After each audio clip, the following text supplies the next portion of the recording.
All right, so here we are again, me, Steven, and I'm Aphiah. We're on another podcast to figure it out. Cheers. Is this our first podcast with you as a father? Man, I think so. It's pretty wild. Yeah, Yeah. crazy times. Yeah. Lots of up and downs and this it's not really a pandemic, it's more like a panicdemic. It's like when all times when there's death, it's sad. But it's not as uh it's not as deadly as many other plagues and diseases that we've had in the past. So that's Right. a plus. But yeah, this COVID thing is really changed the world. So the ups and downs that's been with that of living in a country where they're more prone to, I guess, not fight for liberties as much, or go along with these new draconian mandates. Mm-hmm. The restrictions have been a lot different than there in the U.S. But yeah, so a lot of ups and downs with that, of like fighting against that and getting arrested, to then having a child, and Mm-hmm. the awesome gift of new life. Yeah, so it's been a pretty wild ride. Yeah, awesome. You're making it work though. You got a job out there and everything. You're teaching people. You're Yeah, finding I don't. purpose even though you're stuck. Yeah, I don't know how I'm making it work. I don't think I'm making it work. I think God's making it work, in despite of me. And I'm just kind of like, oh, okay, yeah, I guess we're getting along here somewhere. But yeah, I mean, these are our little sister, my wife's sister, is staying with us here, and her mother as well, kind of taking care of that. And that's why we got the One Piece posters back here. But she's a big One Piece fan, and yeah, by some grace, we got this house, being able to support them, and just live our lives as best as we can, despite the situations. I mean, you're a doer. You wouldn't be there if you weren't. So, Yeah. if anybody can make it happen, no, you can. You've been making it work so far. I know it hasn't been easy, but yeah, congratulations on the kid. Got a whole family now when you come back to the U.S. Yeah, it's I just love it. I love being a father. Uh, it's so amazing. Like, I mean, words don't really suffice to speak of the gift. But yeah, I'm just completely in awe, and thankful of the opportunity to be a father, and I'll do my best to be a good one, and we'll see where it goes. There's plenty of people out there that aren't fit to be parents that have kids. I don't think you're one of them. But Yeah, I'll do my best not to get into that category. Right. Yeah, as long as you don't do that, I think you're all right. Yeah, you made it. Yeah, that's a low bar you're setting for me. Anything above that, you're good. As long as you're just like someone who should never have kids. Like, oh. Yeah. Don't be that guy. How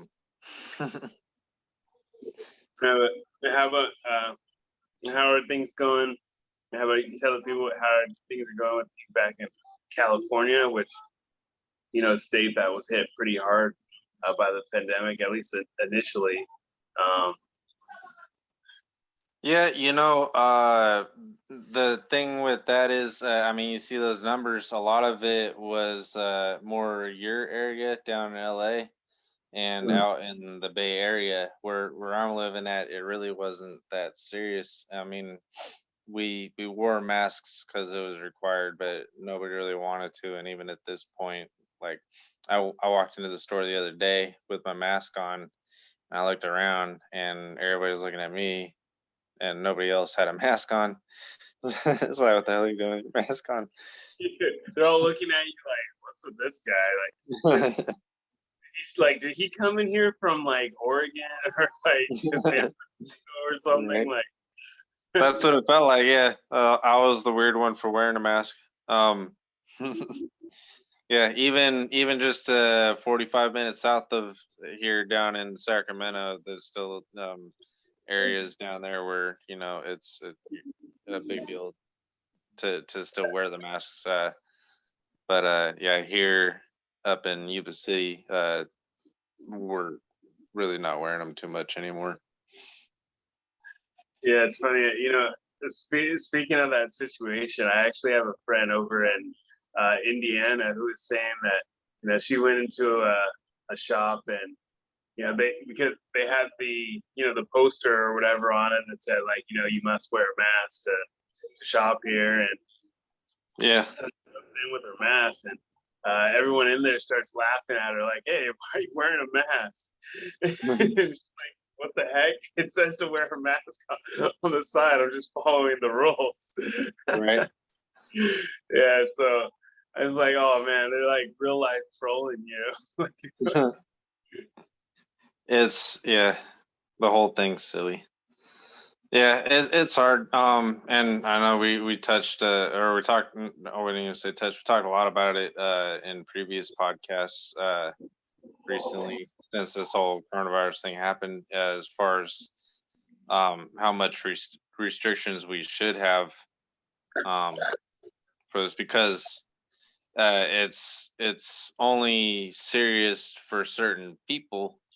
So should everybody have to play by the same rules because some people are affected worse than others, or should people that know that they have these pre-existing conditions that can cause the coronavirus to create these more serious problems for them, should they just quarantine themselves and find ways to work around this issue on their own instead of making it to where everybody has to stay home?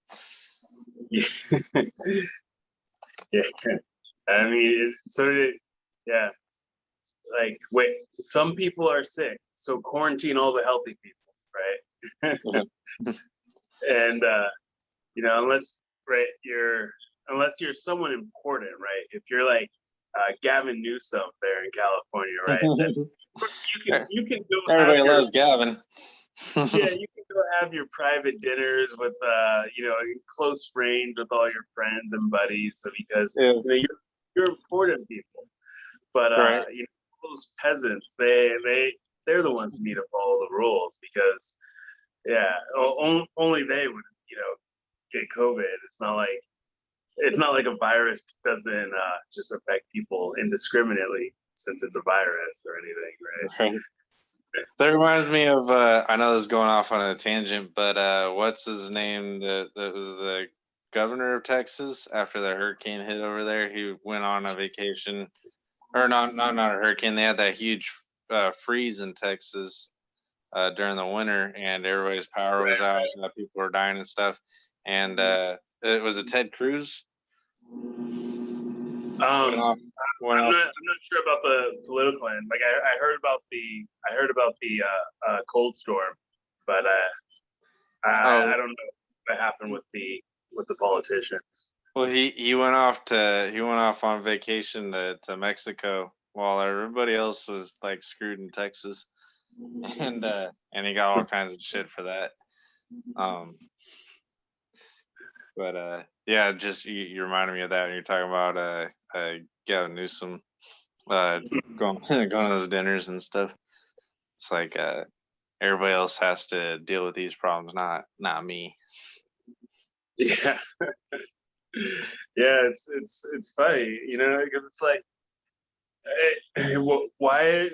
Yeah, it's like, because always that's been a huge problem back there in the States, of that, there's always two sets of like rules, two sets of laws for Mhm.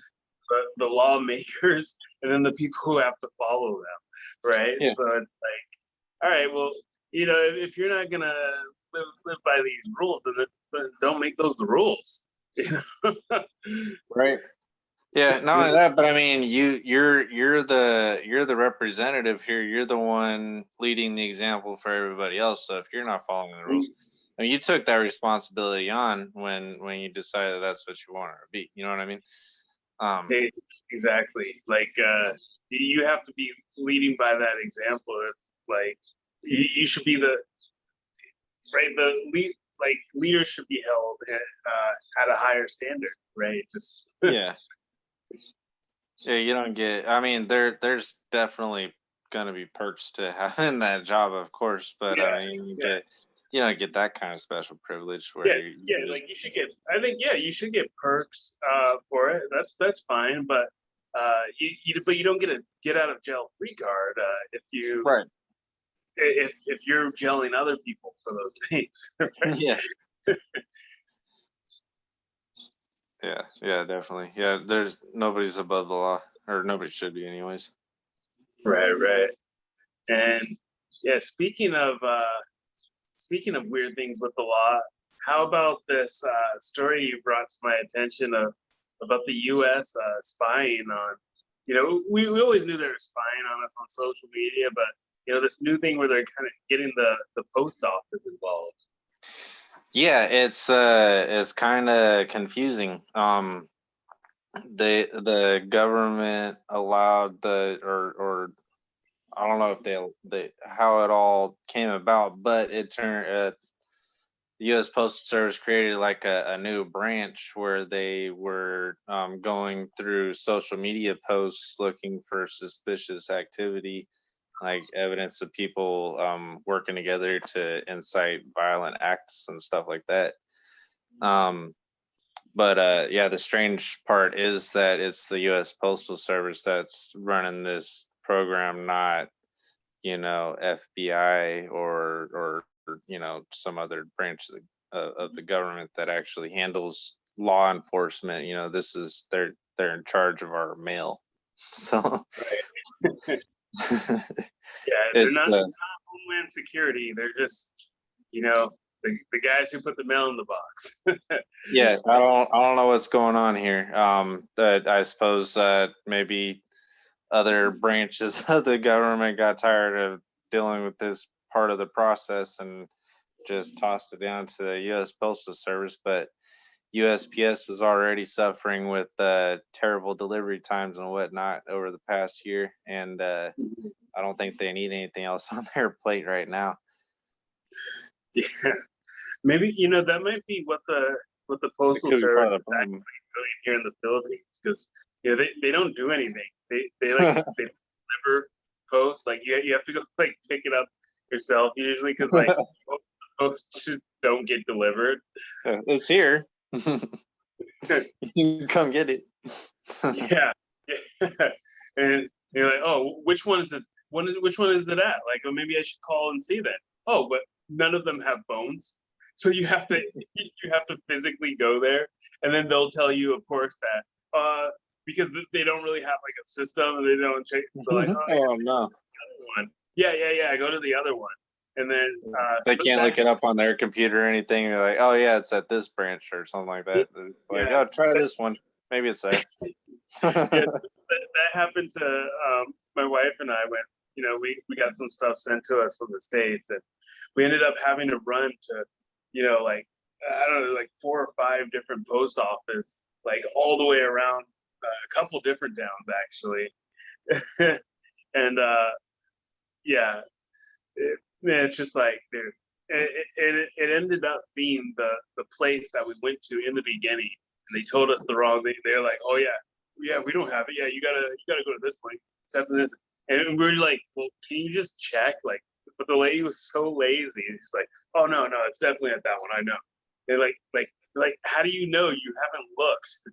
And like, of course, we go back there, and then we get a different person That that's like, information is just on the top of her head. She just knows where everybody's stuff is at. yeah, she just knows where everyone's mail is, like just by saying, you're like, are you sure maybe it got crossed and thing? Can you just check your systems, check the room there where you have the packages?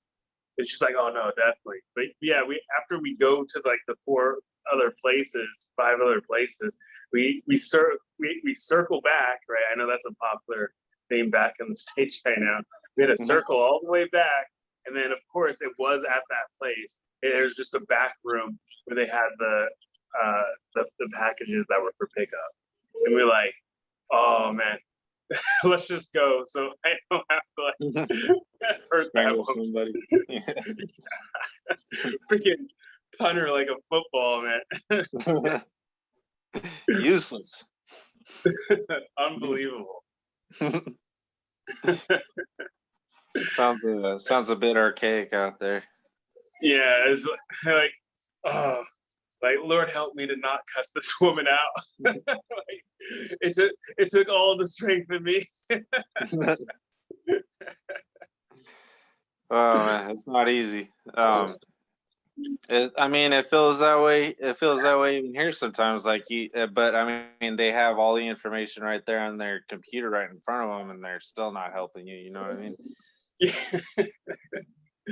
You got a phone, you can call somebody. You got a computer in front of you. You're not doing any of this. You're just telling me that it's not here. Are you kidding me? But, it's like, can you please just check? Please. I'm only asking you to do what you're paid to do. I'm not asking you to do anything extra. Get nothing more. Get nothing more. Just, you know, your job description. I've looked at the job descriptions before. They're always hiring at the post office. They're nonstop hiring there. I don't know. I don't know if they have a high turnover rate or what it is, but I see hiring signs at post office. It's just some random town like 40 miles away from me, though. Yeah, it's crazy. So it's like, yeah, just at least the bare minimum of your job description. Because right. like, it's weird, at least make me believe that you're putting out some effort. Don't bullshit me without even trying. Yeah, no. And speaking of that, it's probably the same way in the States, didn't it? But like nowadays, like when you see people at work, like they won't even like try anymore. Like Angel and I we'll see some. Well, it's different now because of the pandemic, but like pre-pandemic, right? Like so, rewind to like 2019, we'd be at like the mall here, and we'd see people who were just like, not going up and like greeting customers, like, oh hey, welcome to the mall, like oh hey, like check out our bags, or you know how mall people are, but they were just like on their phones, like droned out, like not even like looking at like the customers walking by or anything, just kind of like sitting there like on their phone, like as if like they're not getting paid to be there or something. And I don't know, it boggles my mind because I was always like raised with the mentality like, okay, like if you're working there, then put your effort into it. At least like act like you showed up there. I mean, you're there, so you might as well. Yeah. Even if you don't care about representing the company that you work for, you're still representing yourself too. Yeah. So, yeah, exactly. It's like other people see your work ethic when you're on the job. You know what I mean? Yeah. Right. I can tell if you care or not. So. Yeah, because like I've had just throwaway jobs that like I didn't care about, but like I would still like put my like what I mean. You're still, they're still paying you. What I mean, they're putting food in your mouth to be there. So it's like, oh yeah, like I'm thankful for you of supplying my food and my house and travel needs or whatever. Yeah. So it's like, so I'm going to do my best for what I'm paid to do. Like even if it was just like like Sears or GNC or like, you know what I mean? I was still always like the top person and selling their credit card things or whatever. Mhm. Like, and like found ways to like chop it up and get people to get that because, you know, uh, it's like, yeah, you should. If you get paid to work, then you should work. I noticed a lot of people, and I don't want to even say that it's certain generations or anything like that. I just noticed a lot of people seem to think that they deserve something more, and therefore they don't take their current job seriously. And that's just, it's a backwards way of looking at things. Because if Mhm. you want a better job, then you do a great job at the job that you got so that you could move up instead of doing a shitty job at the low job that you're at because you think that you deserve better. You do a good job at the job that you're at so that people recognize that you're worth promoting, and then you move up. So yeah, it's just Right. like everybody thinks that they just go to work and they think that they're so special that they should all be managers. You know what I mean? It doesn't it doesn't work that way. That's Well, a good insight. I should be running this place. Yeah, I should be running. But I'm so much smarter than the manager.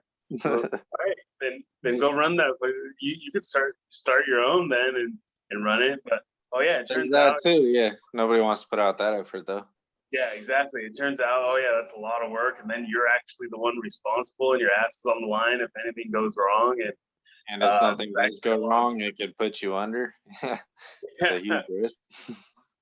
yeah, and then now you're One accountable. lawsuit could end your company. Yeah, now and the other thing is now you're accountable to those workers who don't give a crap about your company, just like you didn't give a crap about the company that you worked for, right? So, Mhm. and let's say let's take a let's build their argument up some. Like let's say yeah they were this special person who deserved that next big thing, but like okay like yeah like like big ups to you man. I think you deserve the world. But then if if you don't do well with even less than that, then why should Right. you then be given the thing that you claim that you deserve, right? Like, Mhm. you know, If you're sitting there playing on your phone all day, how do I know that you're capable of handling more responsibility? exactly. If I give you $50 and you just crap it away, right? It turns to nothing. Like, oh, dude, like, what'd you do with my $50? I'm not gonna then turn around and give you $100 and be like, yeah, invest this too. You know what I Right. mean? No, dude, I'm not gonna give you the bigger price. Yeah, exactly. Yeah. Yeah, but yeah, nobody looks at it that way. I Yeah. shouldn't say nobody looks at it. A lot of people don't look at it that way. Because obviously there are successful people out there that are getting shit done. You know. Yeah.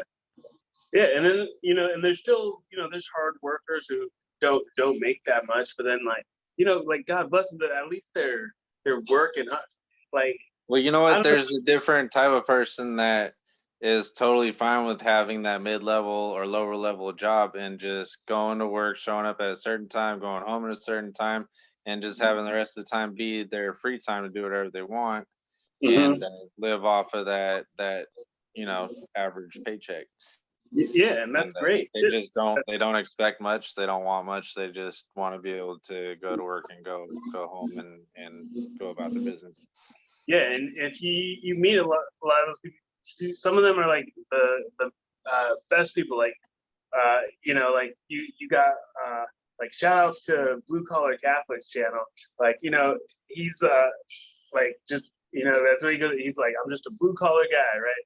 And he just goes to work, comes back, spends the rest of his time with his family. It's cool. He got a gang of kids, a happy family. Like it's like yeah, dude, that's the kind of people that make the world work. You know what I mean? Mhm. So like it's not like you have to get to that next position or anything. I'm not trying to say that, but If it's you're like an employer, those are the kind of people you want to hire. yeah, Yeah, for sure. yeah, exactly. Yeah, right on.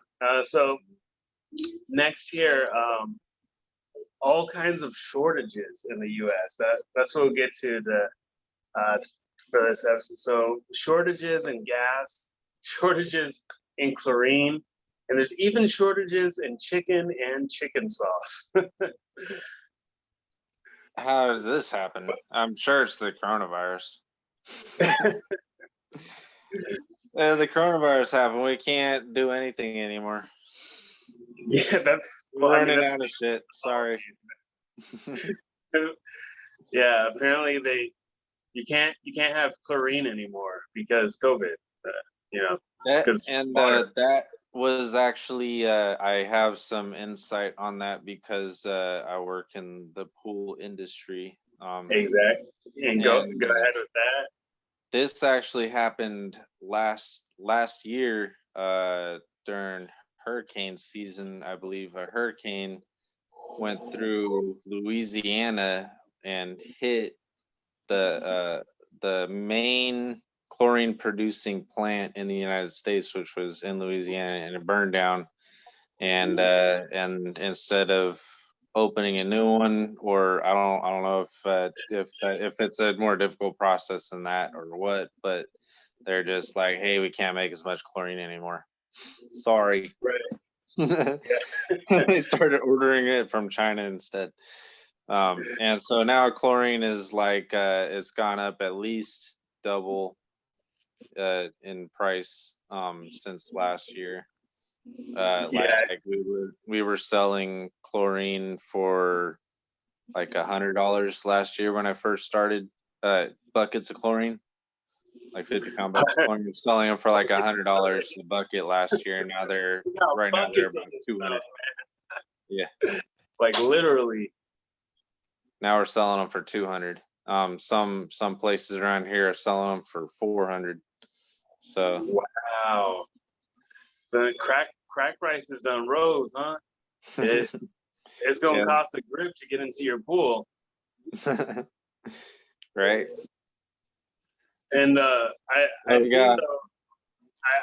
checked out a couple of articles on that when you mentioned it to me, and I saw one. Some of the production experts and some of the it was like the spokesperson for one of the cleaning companies in Texas was basically saying that for the alternatives, he's recommending to his people to put in like saltwater systems instead and make their pool a saltwater pool. Uh-huh.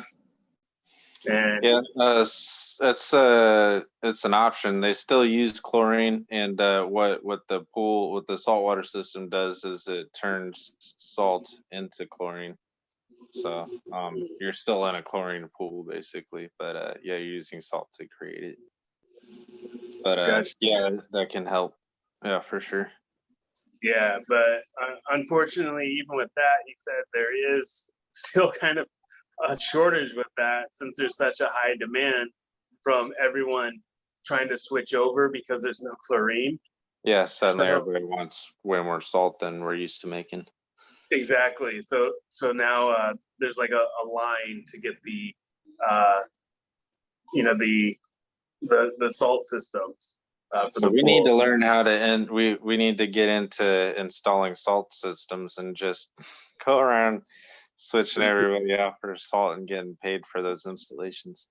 Yeah, there you go. Get them double time.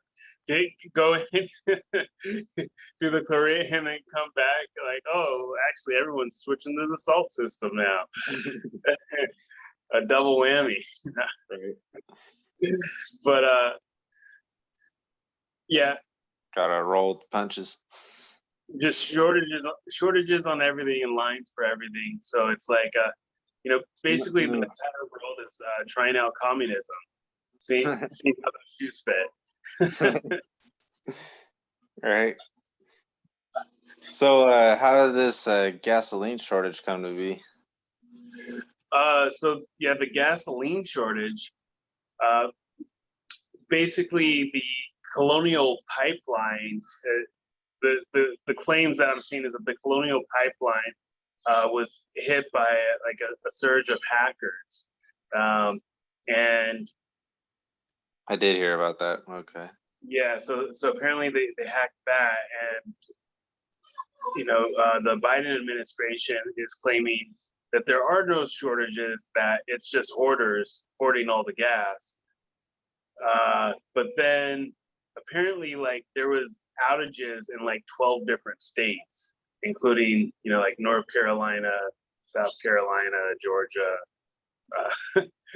like, so Virginia, Florida, yeah, like, like all, so I don't know, unless the hoarders were like very speedy and, or like there's just happen to be hoarders in that many places at once. Right. Or they're just zipping through states, like stealing all the gas as much as they could. All in one area though. Weird. Yeah, it doesn't. Yeah, all over the areas. Doesn't seem likely, but that's the Biden administration story on it. That's how they're trying to spin it. Starting to get a picture of what we can expect over the next 3.5 years. Yeah, and it's really weird. Like, I was also checking on some stats about that stuff, and the U.S. is the fourth in the world for having gas reserves, and they're the number one gas producer. So it's like, okay, this one colonial pipeline gets hacked, and there's still this big of an issue. It goes back to what we were talking about before this episode of people putting their eggs in one basket, and the trust in this system, especially over the last election there in the States, and just over how countries around the world are handling the COVID situation. It's really breaking a lot of trust in people with this system. Mm-hmm. Well, a lot of it too is I think we get too comfortable. We like, you look at the chlorine thing. We're counting on 3 different factories to produce for the entire U.S. All our chlorine, and one of them goes down, and all of a sudden it's this big of an issue. Or we just, I don't know if we got too complacent or we got to feeling too secure, but now things are starting to break, and we don't have enough patches to fix them. You know what I mean?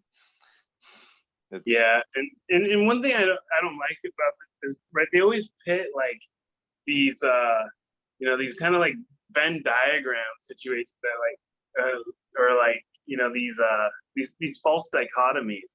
There's so much like false dichotomy fallacy to where people don't really trust either, because like they always pit like, oh, it's capitalism or socialism, right? Like anybody who could like rub 2 brain cells together is going to be like, yeah, of course, obviously, like, I want capitalism over friggin' being stuck in the bread line and still barely not being able to feed my family, right? But right, like, obviously there's a lot of other area in between there of how we run such systems, and it just being this all out, free market is always king, to, okay, let's try to scale some things to try to get things more in the hands of the people, right? And I think that's the conversation that's always kind of leapt across, because everything has got so polarized. So it's just like either this or this, Republican or Democrat, yeah, capitalism or socialism, and it's like, how about let's just look at the problem and find solutions to each thing, instead of going like dividing up into football teams and trying to tackle each other. Yeah, it's not always this or that. In most cases, there's a lot of gray area, and it all gets ignored.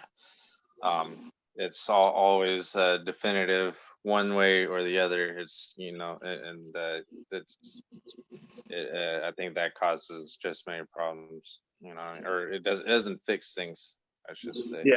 Yeah, because the thing is, and the reason it's gray area is because I think of these false dichotomies. Because I think the world is very, it's nuanced, it's colorful, and it's so amazing.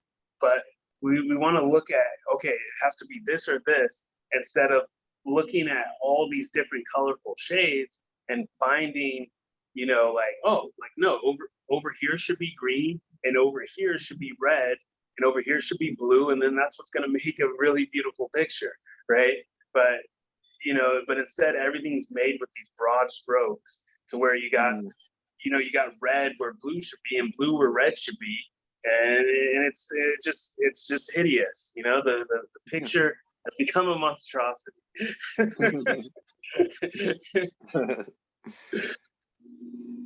Exactly. And then that's how I see the world. It's all fucking purple now.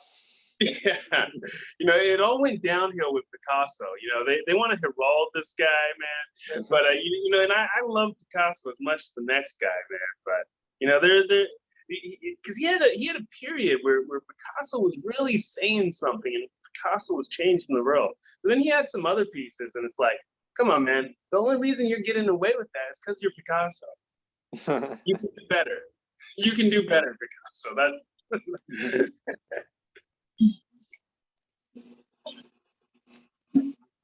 Right. That's my end note. We're out of time in a couple minutes. You want to touch on Chick-fil-A and the madness of not having chicken for our last minute here? That one was complete. I hadn't heard anything about that until you brought it up today. I had no idea that was an issue. But I don't really eat at Chick-fil-A. So Yeah. apparently we had a sauce shortage. I don't think they have Chick-fil-A here, but they kind of already do the sauce shortage thing here. Like, even for like ketchup, like if you go to McDonald's and they'll give you like 1 or 2 ketchup packets for like a super large fry. Like they have like a friend size for like for like the family, and they'll still only give you like 1 or 2 packages, and you're like, is there a tomato shortage here? Like what is going on? So yeah, I feel like that's what patrons of Chick-fil-A must be feeling right now. So my heart is with you, Chick-fil-A people. I haven't even heard of this, and I'm wondering what could have caused this issue. Apparently, it's like downstream from the chicken shortage, because I guess people were getting a lot more chicken, and due to just being inside, just ordering from restaurants all the time, and the chicken people couldn't keep up. Oh, great. So we're running out of everything over here because nobody wants to work, because everybody wants to be a manager, because that's what everybody deserves nowadays. And if they can't get that, then they'll just sit at home on unemployment. Yeah, and everyone's gonna run around with chickens with their heads chopped off until the world ends. And on that note, be happy, because it's gonna end, or at least your life is gonna end, when you want it to or not. I don't know.